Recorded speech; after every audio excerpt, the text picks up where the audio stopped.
Oh, yeah! This is the Universal Wrestling Podcast. Inside the ring. Outside the ring. It's all here. We're talking about the greatest sport of all, professional wrestling. Come on! And now, here's Nick and Keith. Yes, sir. Welcome back to the Universal Wrestling Podcast. If this is your first time, welcome to the UWPod. We thank you for tuning in. Keith, what an awesome weekend. They did it to us again. We had an AEW pay-per-view. We had a WWE pay-per-view. Saturday afternoon was really nice, and Sunday night was also really cool. This is great, man. This is what wrestling's all about. Keith, how the hell are you? How you doing, buddy? I'm all right. It was nice having a first 3-day weekend in a long time. I was in a wedding on Saturday, so I didn't get to watch King and Queen of the Ring live. But yeah, still got to check it out today during work. That was awesome. Always fun to get paid to watch wrestling. But yeah, it's cool, man. It's a good time. I know we say it often, and it sounds cliche at some points, but it's a great time to be a wrestling fan during WrestleMania season. Of course, that's when it's at its highest. But now with MJF returning, it looks like Adam Cole's back in the mix. There's a lot. There's Juice even returned. There's a lot here that is great, and we'll get into it. Let's do it. Let's crack open some cold ones, and let's get to it. Crack open a cold one. Yes, sir. Keith has his cold Capri Sun. Keith, I got some red wine. Red wine today. Nice. That's what we're sipping on. And let's get to it. King and Queen of the Ring was May 25th in Saudi. It was a good PLE. It was not an amazing PLE, but it delivered on a lot of points and a lot of storylines.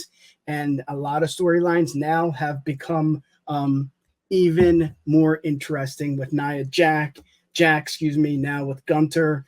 It's heating up. Again, this is not like WrestleMania season, but this is cool. This is what we came for, and this is what we got on Saturday. I think start time was like 12. I think it started around like 1 or 2. But still, Saturday pay-per-views, I'll take that any day of the week. I know Dana and UFC and Endeavor talked about having WWE going back to Sundays when they have their full, I don't know, whatever it's called. But enough of that. Before we get into it, thoughts?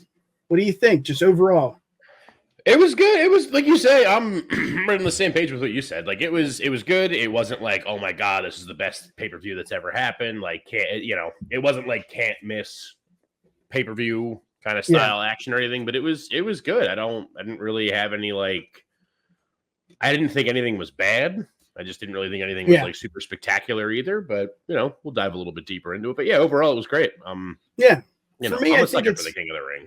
Yeah. Yep. For me, I think it's all about development. The storylines developed here. The IC title developed. The King and Queen. There's more to it. It just seems like they're starting to, after WrestleMania season, you have to start back up with storylines, and it just seems like that's what they're doing.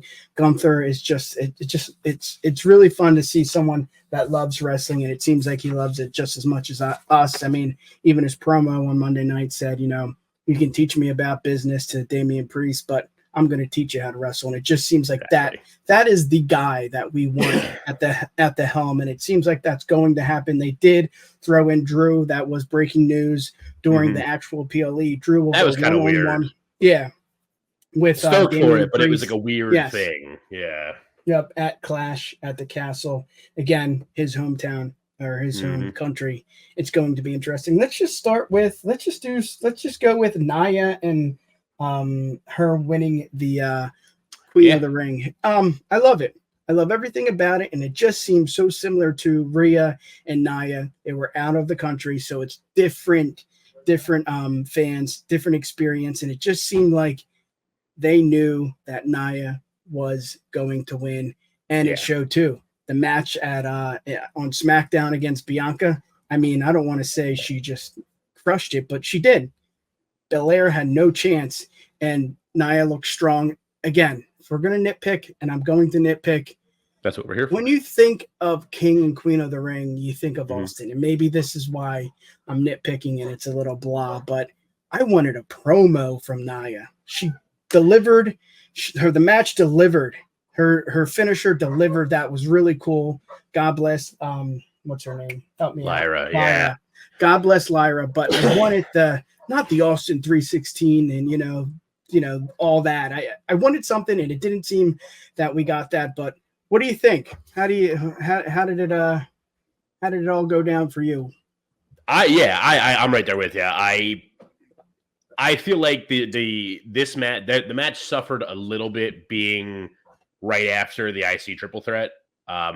Which, not toot my own horn. I did have a clean sweep with my predictions here for this one for us, but I also had said when we were doing our predictions for it that the IC triple threat was going to hump, and it humped. It was such a good match. And then maybe that's some bias for me because all three of them were my boys. But I thought that match was awesome. So, like, I feel like the crowd, especially like in the early going a little bit, like until the end, they were kind of like not as like reactive to anything in the Nia Lyra match, which was kind of a shame because they were both really working their asses off for it. I think part of that is also too, like, as much as Nia has improved, Nia matches tend to kind of just be like slower, sort of like plotting affairs because that's just the character, like, that's the worker that she is and everything, and that's fine. It can be a little bit tough having that though, right after having 10 miles an hour with the other, more than you know what I mean, fast, but having the big match like right before it. But yeah, the finish was awesome.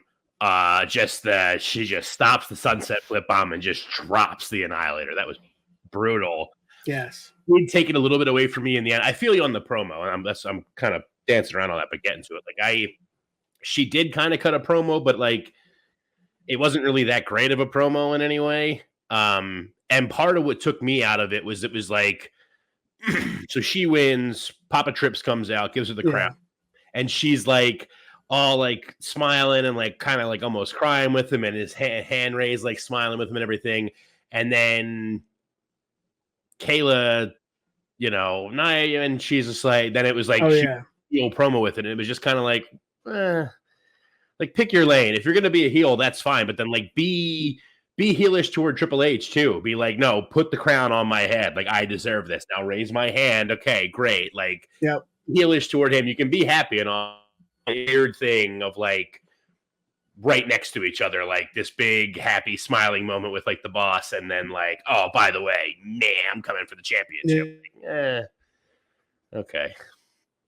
Yeah. Vicky, and I think, but I think probably that's why Vince never did it. But then again, Vince is a little more of a larger character, and you can't see him handing a crown to Nia or even Gunter, So yeah, overall it was good. Again, the common theme here is they're building to SummerSlam, and that's what it seems like they're doing with Nia. I don't know what's the end result. I know that you win the Queen and King of the Ring, you get the opportunity to go one-on-one with the champion. But let's get into that. Let's get into Liv Morgan going one-on-one with Becky Lynch. She was your champion. Liv Morgan defeated Becky Lynch to win the title. She did. And Keith, I am eating my words because I said, you know what? I can't see Becky winning Liv winning the title. I can't take her serious. But, if they're going to have a storyline like this, then I'm all for it. Yeah. I guess deep down inside still think that you need someone like a Becky, like a Belair, like a Jade, like somebody like that to carry your division. But if there is a storyline that I can sink my teeth into, and I've said this for years, I love storyline. Yes, technical wrestling, Chris Benoit, the Eddies, the Daniel Bryansons. I mean, those guys, that's great. But if there's a good storyline, like finish the story, I mean, come on. We were all there. I mean, it does not get any better than that. I'm not comparing it to the Bloodline. I'm not comparing it to finish the story, but this is interesting. This is heating up, and I think this is the way you have to go with Liv, and everything's starting to make sense. Why you saw Dom in the background walking out with Liv. Just perfect. I mean, that's this kind of creative. This is 2024 Trips' creative. You're going to get little eggs here and there. You're going to see things that you haven't seen before. I'm all for it. And I love the way it happened too. I think it made it more believable because, again, maybe it's the sinister in me, but I just couldn't see Liv, pinning Becky. But the way it happened, I'm all for it. Keith, Yeah. what do you got here? You got this one right. Let's hear it. Yeah, no, I know, and I pretty much, I'm about to say the same things that you kind of did here. I thought it was a decent enough match. Again, like opener, it wasn't anything like super like amazing the whole time and like bell to bell action necessarily, but it was a good match. There was good action going on.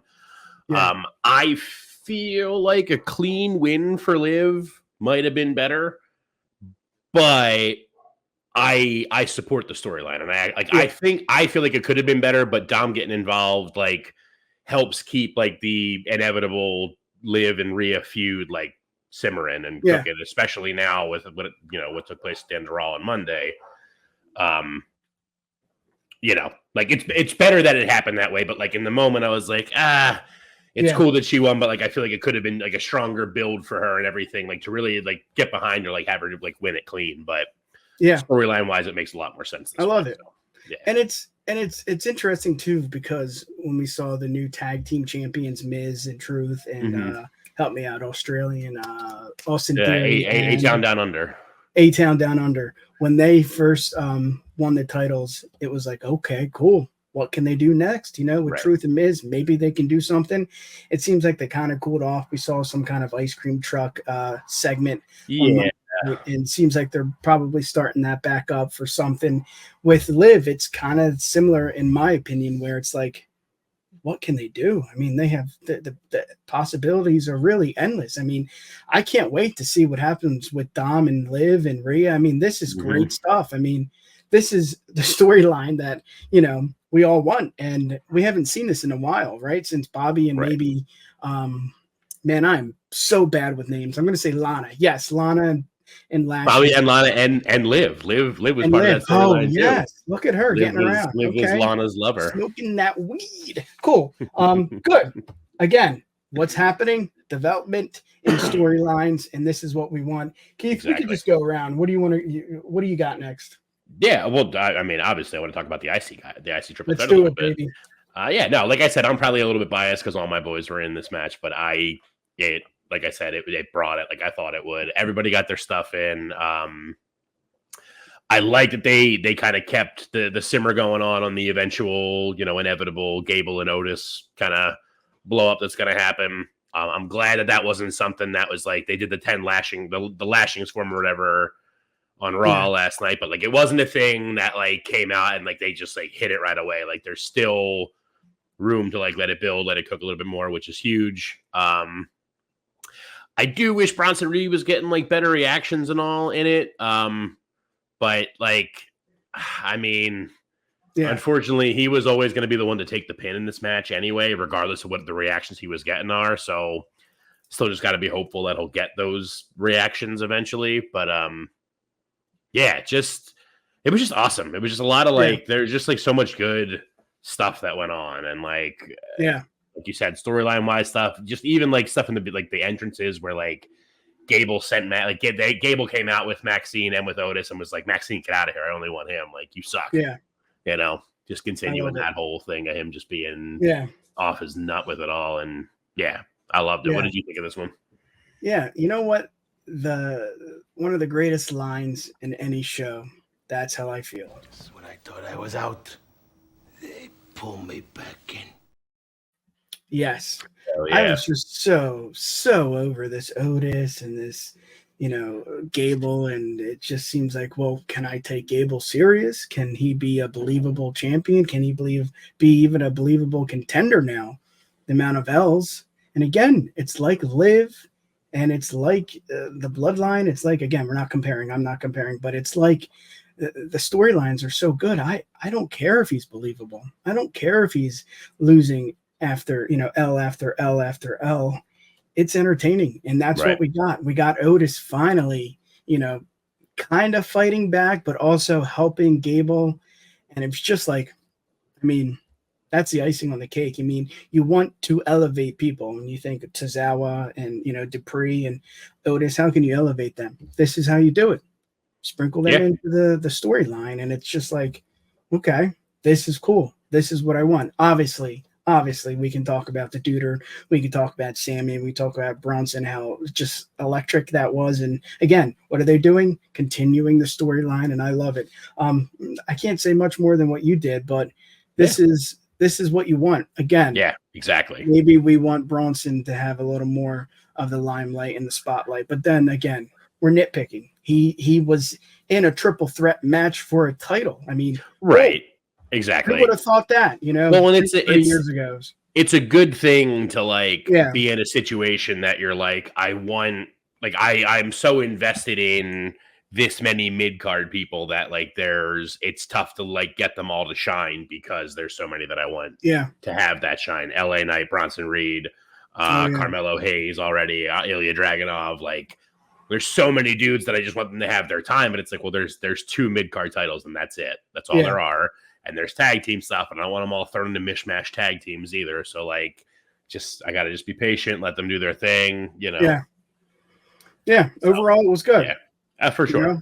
Absolutely. Let's get to the next match. Here we go. King of the Ring final. It was Gunther going one-on-one with Randy RKO, Randall Keith Orton. It was a good match. It wasn't a great match. And I just think maybe that's just because they haven't done this, on the circuit. They haven't been in the, doing it on the house shows. We haven't seen them go one-on-one, I don't think ever. And if they have, it's maybe a tag match, maybe a triple threat. I don't know, and I don't remember, but it was okay. I mean, I think, again, the end result here, we knew Nia was going to go over. We knew Gunther was going to go over. Right. So that kind of spoils it if you're a fan like us. It was okay. It had its highs. It had its lows. The low, speaking of the low, we can get right to it. It was clearly the shoulders were not on the mat. And you know what? WWE is really good with the angles, but for some reason, the camera angle was still on the shoulders. It's hard not to. I understand that. Right. Good match. This is the first match I think I'm going to say with Gunther that I'm just, we know it. Maybe it's just like the end result. Maybe we know too much, but it was okay. Again, what did it do? The theme of this for King of the Ring is continue the storyline. Keith, what do you got here, brother? Yeah, no, I agree. I thought it was a decent enough match also. It did feel like it took a while to like get into gear. Which part of it I think is because it took Randy Orton like a half an hour to get in the ring and do his entrance. That was like, that drove me nuts before the match even started. I was just like, dude, get in the ring. Like, I get they got to stretch time or whatever they were doing, but I was just like, this is Jesus, just get in the goddamn ring. Yeah. But it was cool. It took a little bit to get going. It was a little kind of, lockups and rest holds and stuff in the beginning to start. The shoulders up botch. It's crap. You never want to see that. I hope they use it though. Maybe they'll use it and like turn this into like him and Randy like getting a feud so they can get more reps in, because like when they finally got it into gear, it started to pick up and I was very interested in the match. And I even have like in my little notes and stuff, like there were points in this, like I never thought Gunther was gonna lose necessarily. I thought this was his to win no matter what anyway. Yeah. But it was like the first match I felt like in a while. I mean, aside from like when he lost the IC title at Mania, but it was like the first match in a while that it like there were times where I was like Gunther looked like he could lose, or like he really had to like fight like for the win. Yeah. Like maybe not that I thought he was gonna lose, but like it just like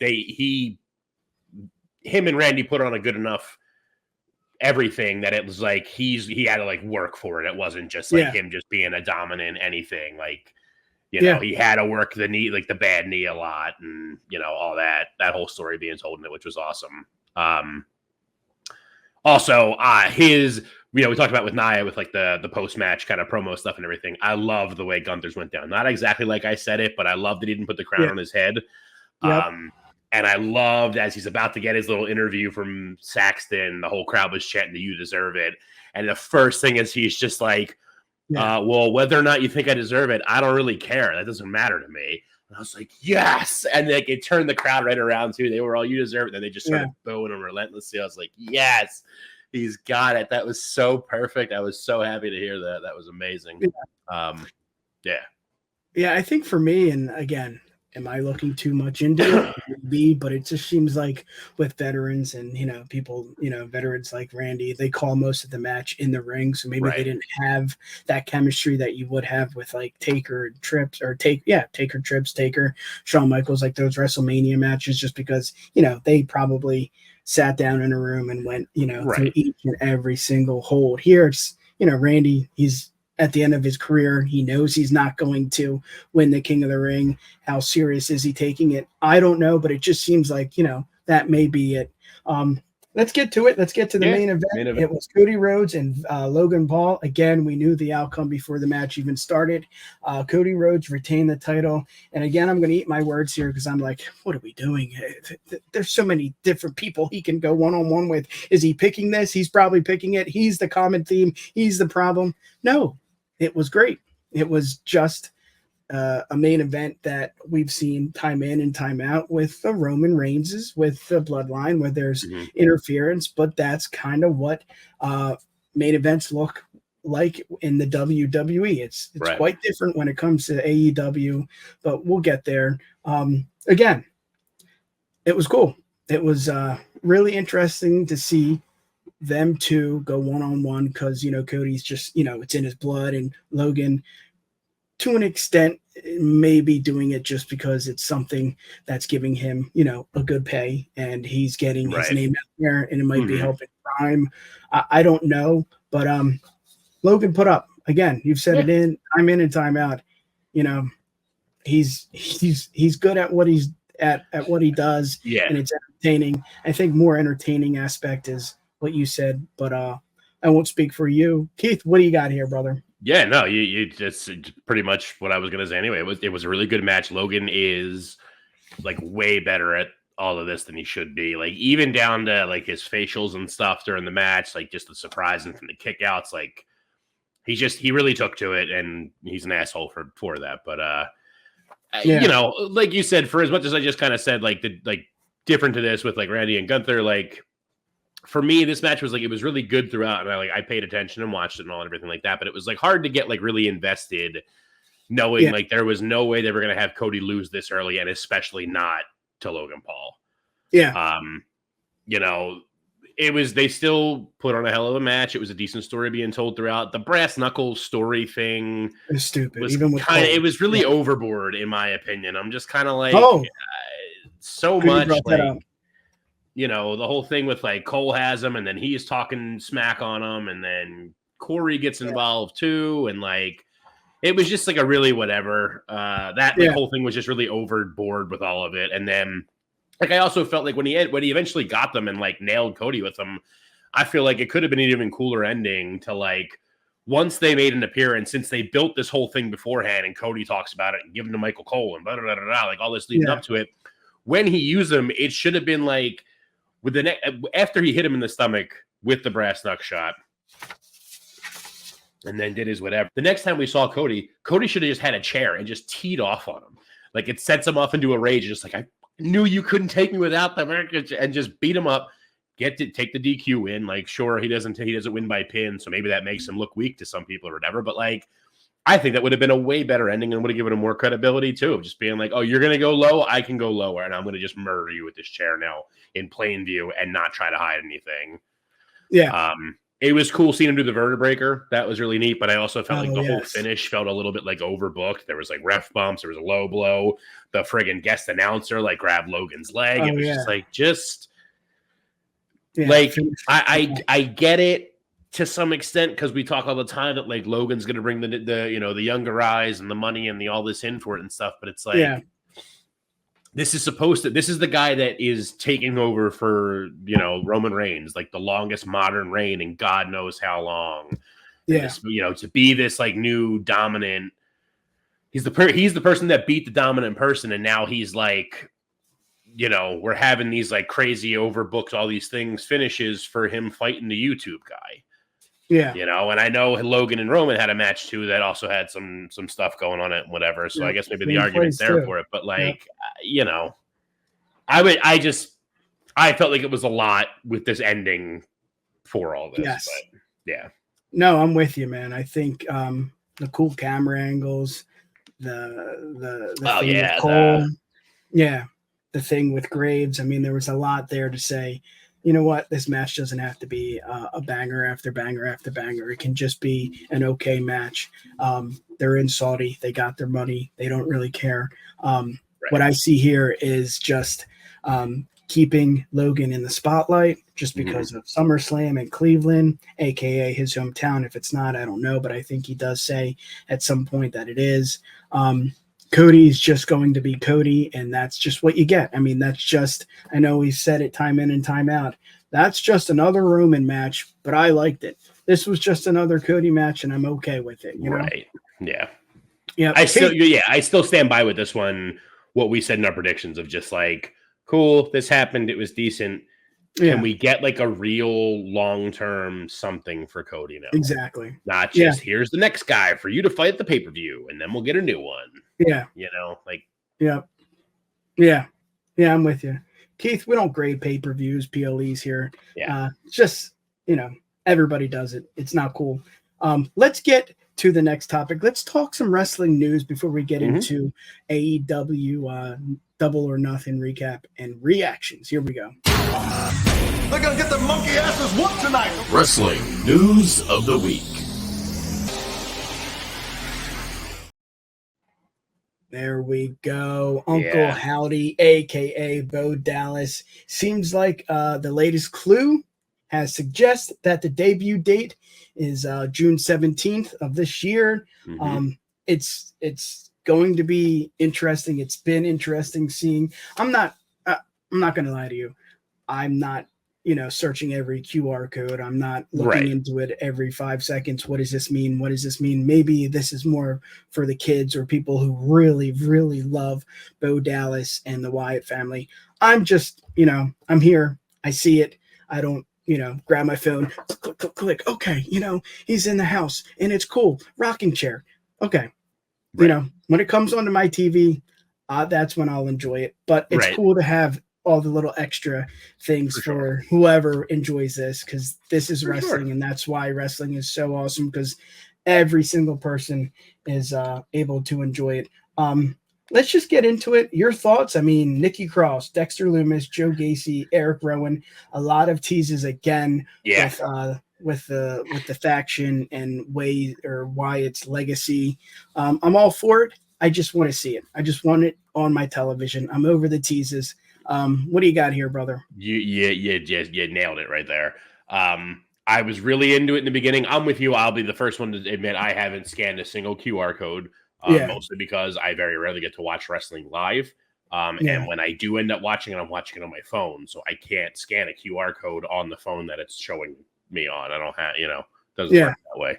So I haven't gotten to scan any of them as they came along, but someone inevitably puts whatever we're supposed to see on TikTok like the next day, or it's on X like the next day, and I find them on there and I follow it all that way. And it works out just fine. I am very excited for this faction still. I'm starting to kind of get to the point of just being like, okay, can we just have them now? Can we just have them now? Because it's been a while. The last like 3 or 4 of the QR code kind of thing, 2 or 3 or 4, whatever of them, have like had dates and stuff mixed into them. So it's like, all right, well, is that the debut date? Is this the debut date now? Is this going to be a thing now with the most recent one with June 17th? Going to be like the next, on June 17th, they're on MySpace or something like. See No Evil. What was it? May 9th. That was May 19th. So yeah, like I'm excited for it. I hope. I'm very hopeful that the faction is going to be what everyone says that it's going to be. That's the word. If it's not, I'm going to be disappointed a little bit probably. But yeah, if it's going to be the group of people that they're saying, it's Cross and Bliss, Lumis, Gacy, Rowan, right? Yeah. Yep. That's the 5, and then Uncle Howdy's the 6. Yeah. I guess. I'm assuming that's what. Yeah. So that's going to be the people that it's going to be cool, and I hope I'm excited for it. I'm also worried for it because this is the same thing they did with Bray's comeback before the very short run we had before we lost them way too soon and all. And like, who knows, I guess, where that would have gone if, things hadn't panned out the unfortunate way they did with Bray and everything. But like, I don't know, because we were even saying it. You go back and you watch our episodes on here when this was all going on with Bray originally. Like we voiced the concerns of just like, well, it was a big buildup for all this, and he's back now. Yeah, freaking pitch black match, like, eesh. But yeah, like, how much? Sucks. Like it sucks. It sucks so hard. Like that's the last match that any of us will ever see of Bray Wyatt was that. Like that was. Oof.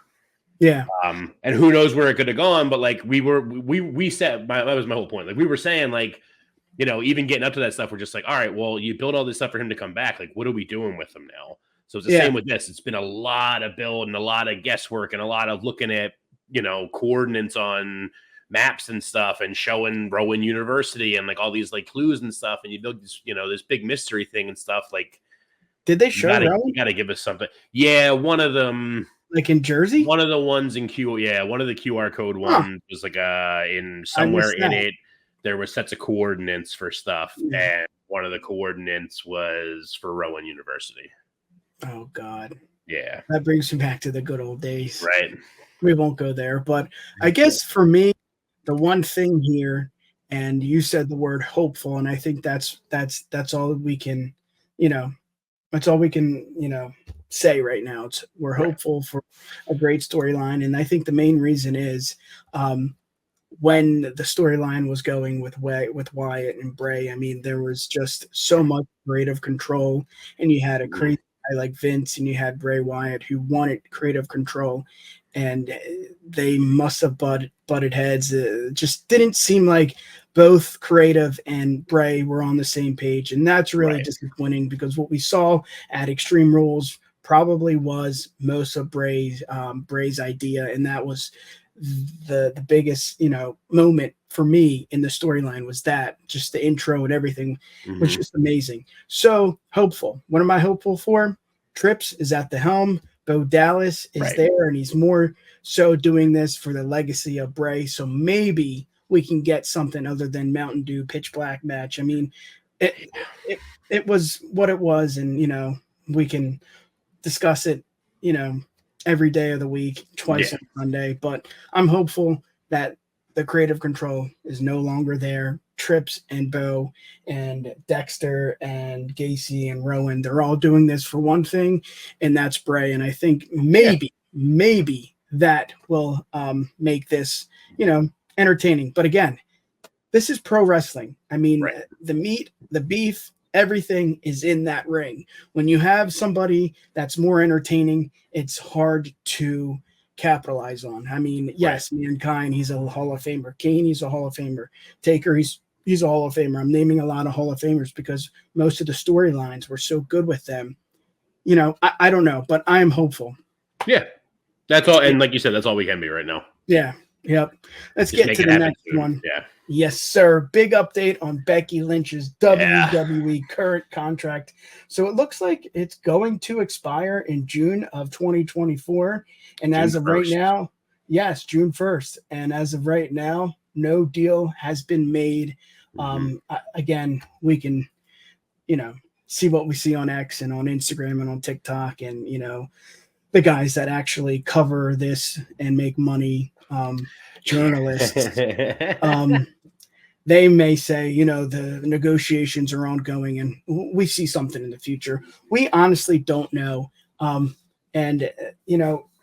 We did see, I don't know. I didn't watch the ending of Raw. Was that the main event, Cage, right? In the steel? Did they main event? Okay. I didn't see that, but I did see on X that she was tearing up and she was walking very slow and all that. So I don't know, but I mean, you got to respect her if she wants to take time off. I don't know if this is taking time off for real or overall, and she's done.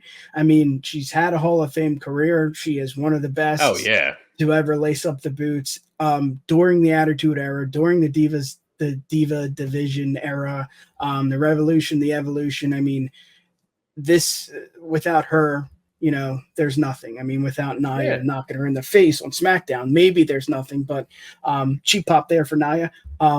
Becky is special, and it's going to suck, but again, what Punk said, they're just a spoke on the wheel, and the big man, the WWE, they're just going to keep making money regardless of anything. So, what do you got here, brother? Yeah, no, I think it's interesting. I mean, you know, it's a good thing we have like multiple wrestling companies so that people can always like, you know, shop their worth around and get what they're due and everything. But it's a double-edged sword because then it's also like whenever we're in situations like this where like a contract's coming up, it's just like, oh, well, she's going to go to AEW. And it's like, well, no, she's probably not. I'll put that one out there right now. Like, I don't think this is something where she's holding out to get a good contract from AEW. No. I personally don't see Becky Lynch, or if she becomes Rebecca Knox for I don't see that face with the is all elite graphic. I don't see that ever happening. Yeah. Maybe in like years if she like full on retires and goes over to be a manager there or something, possibly, but doubtful. So yeah, I think this is just a time off thing. You know, we talked about it at, you know, after Mania and all, like that's what I thought was supposed to happen. Like we talked about her being almost like Moxley with the women's division here. Yeah. Because I thought she wasn't going to win the title at Mania. She didn't. And then it was like, cool. She just had her book. She's going to do a book tour probably for it to do promoting with that. She has a kid. I think she needs a surgery. I think I might have heard that. I might be making that one up. Where's Justin? He'll tell us. Yeah. You know, but like there's a million reasons that she's not going to go to AEW. I do think she's probably going to take some time off for a little while and maybe just not sign a new contract right now and tell them that. And I think we're in a good enough era right now that it's not going to be a thing where you have like, you know, the overlord that's just like, well, you sign it, damn it, or you'll never be in this business again. Yeah. It's like, well, no, I will. It's fine because there's always another option for it now. And because she's such a homegrown everything, especially when it was Triple H's NXT. Yeah. Like she can absolutely have that conversation with him. Just like, listen, I'm not going to sign one right now because I don't know how long it's going to be. And I'm not trying to put you guys on the hook for anything. So like, you know, I'm just going to take some time. I just want to heal up. I want to spend some time with my baby. Well, I guess Rue's not really a baby now, but I want to spend time with my kid. I wanted to do my thing with my book, and then I'll be back eventually. We'll talk then, you know? Yeah. I'm with you, man. It's just, you know, it's a new time, a new era.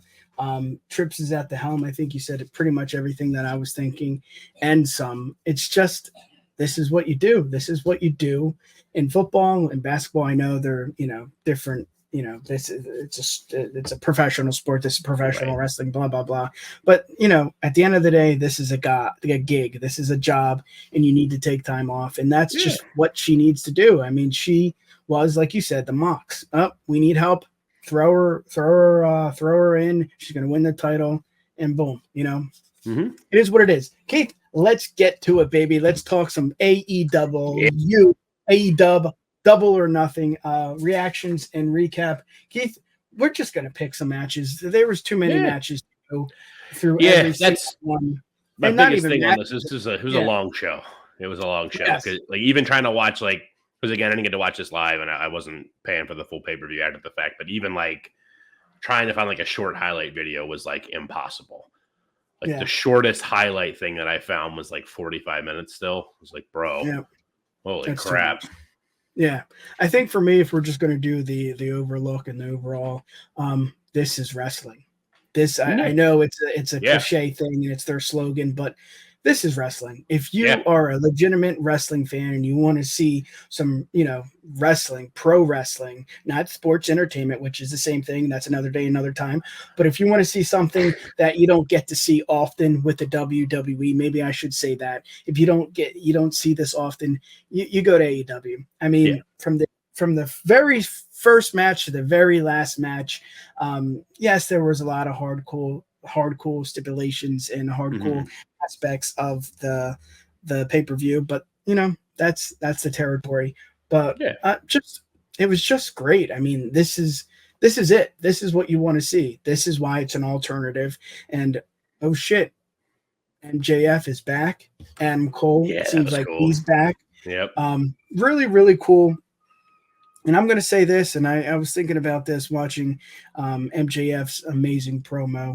And all I could think of was JR. business is about to pick up, and I feel like this is true for AEW. This is what maybe they're turning the corner here. We see less of Tony, we hear less of Tony. Maybe someone is doing their job, or maybe he's finally understanding that we don't want to hear him, or something like that, or someone's in his ear saying, okay, push the brake, calm down, step on the brake.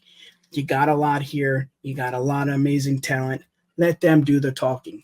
That's what I've seen. Maybe I'm going to eat my words. Maybe tomorrow he's going to put something up on X.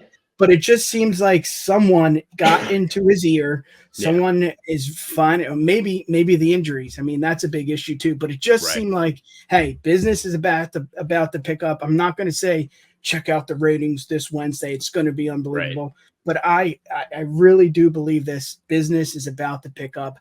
After watching this pay-per-view, I'm like, yes, this is what we wanted. This is what it was when they debuted. For those 2 or 3 years, it was really hot. This is it. Again, maybe I'm just looking too far into it. Maybe no one talked to Tony. Maybe Tony still tweets and, I don't know, how do you, is it tweet, X something? I still say tweet. Yeah. I don't know what else to call it. Yeah. Overall, I'm happy. This is what I wanted, and they delivered. Yeah, no, for sure. It was a really good wrestling show, and it's funny to like think about it that way. That it's like it really is like if you want more of the wrestling kind of related stuff, or like the difference of like what everyone calls sports entertainment, like AEW is the place to be for it. When saying that to someone like a Cornette would probably like make his eyes blow up out of his head because he. I don't listen to Cornette on a regular basis. Put that right out there right now. But I've heard the clips of him and how much he hates AEW and calls it like outlaw wrestling and all this. And I mean, I don't subscribe to his like school of thought and stuff. But like, I mean, I get it. Friggin' Darby Allin got hit by a car as part of a match. That's like a little extreme. It was amazing. I loved it. I love extreme wrestling like that. But I was like, well, holy crap, that's a bit much. But all right, I'm in. Yes. Yeah, that's AEW. It's not exactly. Have they're not sports entertainment, but they're like pro wrestling entertainment. Like in a way, like they got some of that just like nonsense stuff like that goes on.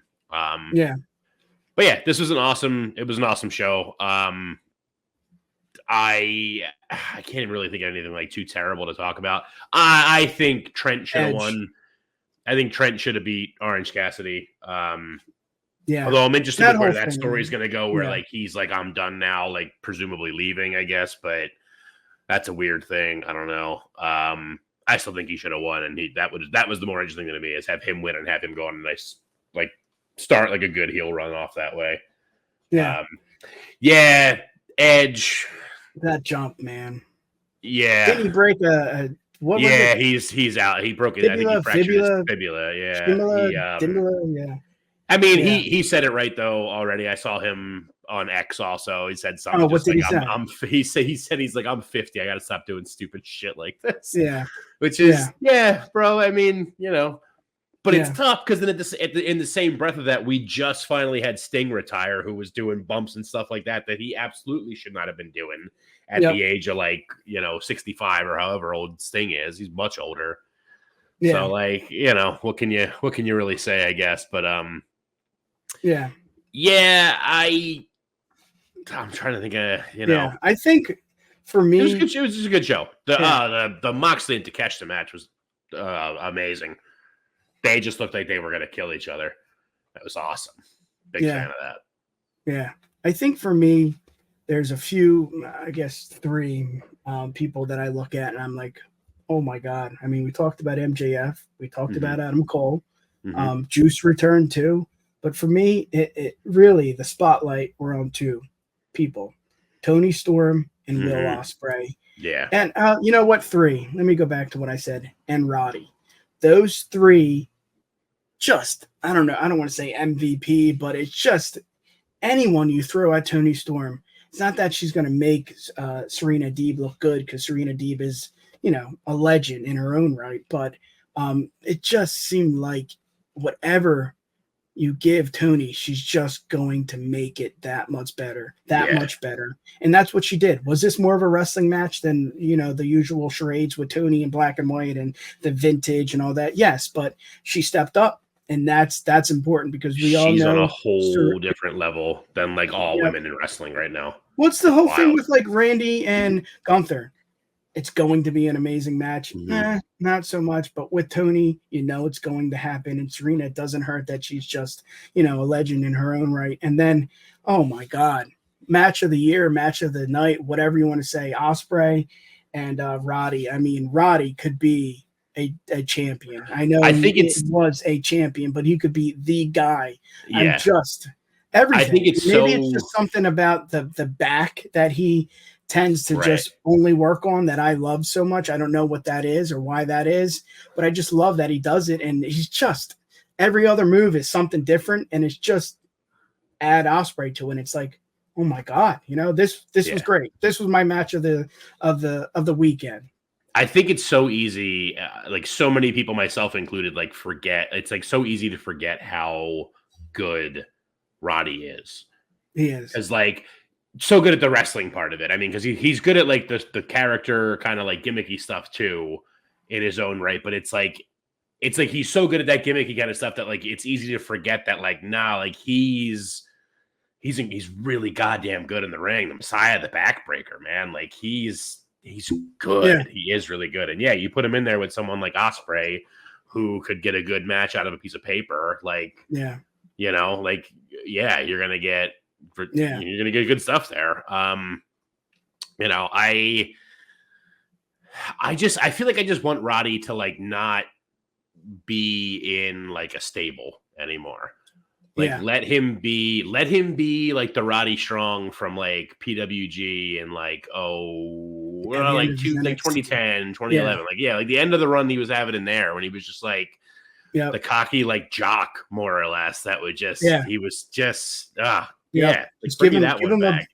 Give him a babe, and that's all he needs. I mean, I don't need this Undisputed Kingdom stuff, and just let him be.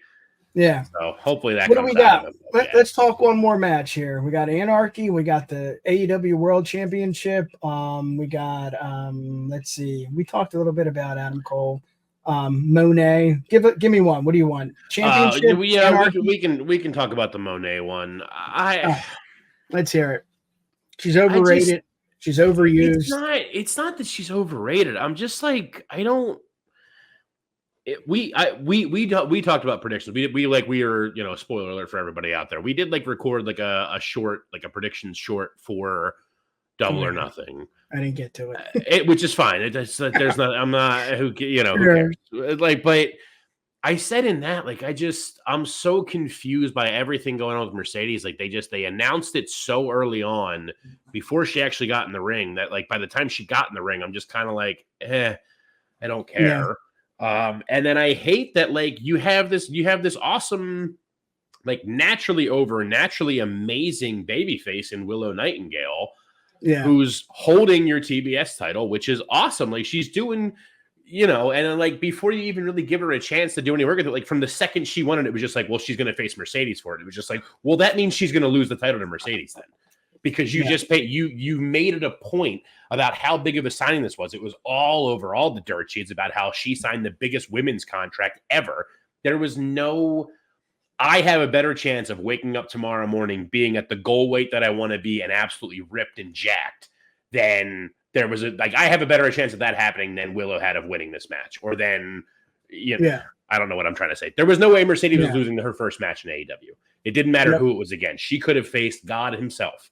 And it wouldn't have happened. He would have been looking up at the lights because of how much money they paid her and stuff. So it just like, I was really upset about that. I mean, they kind of brought me back around with like the heel turn for Statlander, and then her and Stokely because I love everything that Stokely does. So like, cool, we're gonna get that there, but like that's also annoying because it just means like Willow's not gonna probably go back after Mercedes for the TBS title or anything because she's gonna be too busy dealing with Statlander and all that, and it's like. It's just no, I'm with you, man. Like it's like frustrating. Like I don't. Yeah. it's fine that all of these things happen with Mercedes, and I don't want to put it on her because she is good. Oh, I don't think she's overrated or anything like that. I do. She's good. There are better women's wrestlers than her. But like, I don't know. It was so much hype for all this stuff that it just was like this. I don't know. I think you just killed a naturally like a more or less like homegrown babyface, really talented women's talent for the bunch of money you gave to the big signing to just take something away from WWE. Yeah, which is like, for all the good stuff we just praised on AEW, that's also like their MO. It's just like, we'll throw a bunch of money at this thing to steal this thing away from them so that they can't have it. How? Yeah. And we won't do anything with it. Like Miro. Where's Miro? Yeah. Yep. Divorce court. Altogether, I think this is what you get out of an AEW pay-per-view. You get the anarchy, you get the hardcore, that aspect of professional wrestling. And when you put it all together, yes, it's a long pay-per-view, but it's entertaining. I mean, if you are a wrestling fan that doesn't have a 1-year-old who has time, that's not in a wedding or has, other birthday parties to go to, and you want to sit down, this is going to be enjoyable. It's just like the WWE PLE. There's things we dislike. There's things we really like. Right.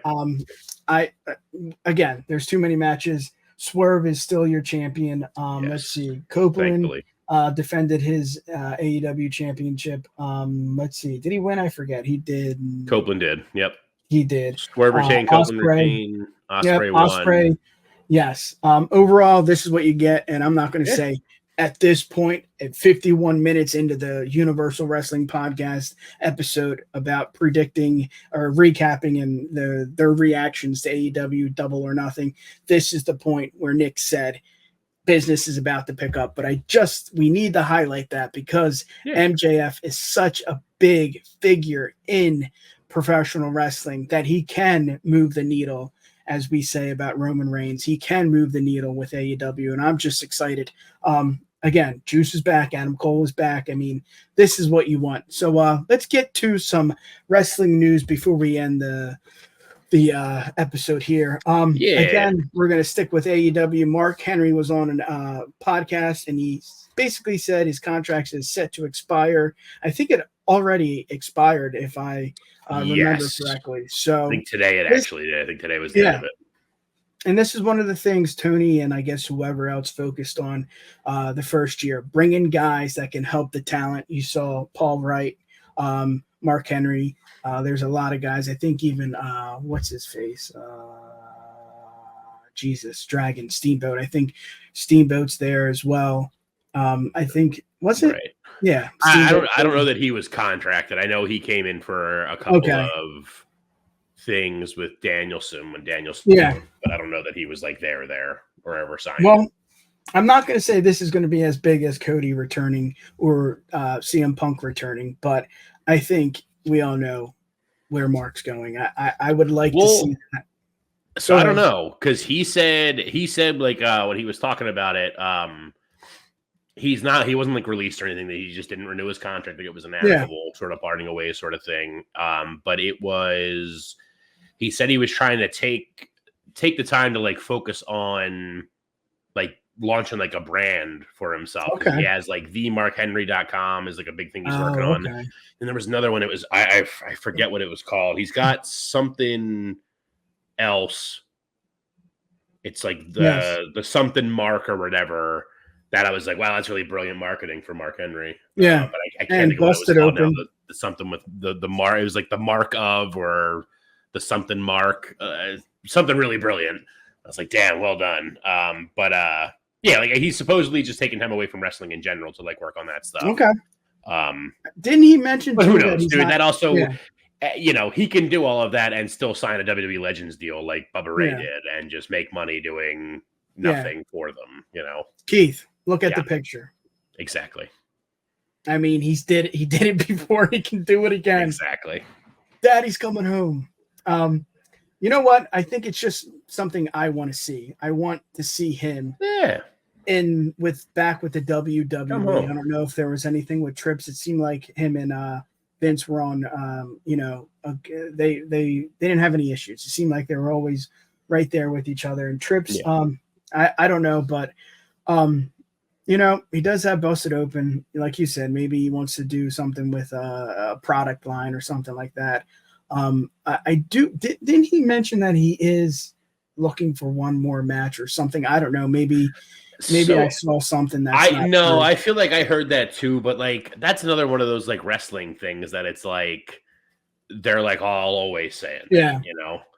Flair literally had an entire pay-per-view event named after Flair's last match, and then like a week later was just like, I might do one more still. Yep. And it took for everyone else just being like, God damn it, Rick, no, you're not. Yeah. Yep. All right, buddy. Let's get to the last topic here. Woo, woo, woo. You know it. Matt Cardona.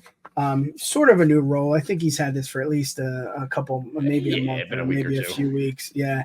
He is now the acting He is the acting GM of GCW. And I like to bring this up just because this is Cardona at his finest. I mean, this is what you do with a career that is not AEW or WWE. And he's just made a path that I think any single superstar or wrestler, when they get released or when they, finally say, okay, I'm done with the big leagues, you can make a hell of a living. And he's injured right now, and he's doing what? He doesn't have to be the GM of GCW, some indie, whatever you want to call it. He's doing it because he loves it. He's doing it because he's going to get over, and that's what he's doing. He was on, he appeared on an episode of Battlegrounds podcast, and he basically just said, exactly what I said, not quote for quote, but being the GM, I don't have to be there. I don't have to do this, but I love doing it. And I know you love your indies, and I know you love Cardona. I wanted to bring this up. Keith, what do you got here, brother? Nah, he's just I know there's some out there that will take this as sounding like an insult almost toward him, but like in so many ways he's becoming like the new like indie version of like Chris Jericho. Yeah. Of like when something is handed to him, or when it's like time for something, he's able to, and is like, not only is he able to, but he does it like with like style of just like pivot, reinvent, redo, whatever. He's out now for however long. I think it's a shoulder injury that he had. Yeah. So like, just like, you know what? No, I'm gonna be the GM. Of yeah. PCW, he says he has, oh my God, like it's so like, it's just like cool the way that he like does stuff. Like he's got such a way about him with stuff of like, when I remember like when Brody Lee, may he rest in peace, when he was first coming in to AEW as the Exalted One and stuff, and he was doing all like those, there was like all those vignettes of him doing like the Vince McMahon stuff of like getting mad at Silver for sneezing and like, Daddy eats first and all that kind of stuff. And like, there was like some criticism of just being like, okay, great, you're making fun of your competition kind of thing. But like Cardona does it in a way that it's just like, it's still funny. Like he's doing exactly that. He's wearing the suits like Vince McMahon would. No marijuana smoking, like making all these like sports entertainment and all this and everything. And like, but like, it's not overdone, even though it's like literally all he's doing. It's just like, he's doing it in a way that it's just like, like you found the right crowd to do it with. It's not like national television that you're doing it. So it's like in between little stuff. It's like hard to get tired of it in any way. The guy's just brilliant. He knows what he's doing. Yeah. He's probably one of the biggest ball drops of being released that WWE's had in a while. Yeah. I want to read this quote, and I suck at reading, so bear with me. But this is just this. Cardona summed it up here. I have no skin in the game. I don't own any piece of the company, but I do feel like GCW is my home. And that night that I wrestled Nick Cage a few years ago, I feel like I put them on the map, but I feel like they put Matt Cardona on the map, and that's it, man. I mean, that is it. Pay it forward. Thank you. I read pretty good. Hooked on phonics. Keith, give the people what they want. How can they find you? You can find me on Instagram at _Keith of the Ring. You can find me on X and on TikTok at Keith of the Ring. Yes, sir. And you can find us right here on the UW Pod. That is on Instagram at the UW Podcast and Twitter /X. I'll get it right at the UW Pod. Everything else is at the UW Pod. YouTube. Oh, yeah, right there. Look at it all. And Keith, we do have a fancy website. Go check us out at the UWPod.com. Thank you again for tuning in. Have yourself a good night. We'll see you next time right here on the UW Pod. Peace. Thank you for listening to another edition of the Universal Wrestling Podcast. Like that blood up and say! Check us out on the web at uwpod.com. You've got mail. Or send us an email, info@uwpod.com. Universal Wrestling Podcast. Nobody does it better.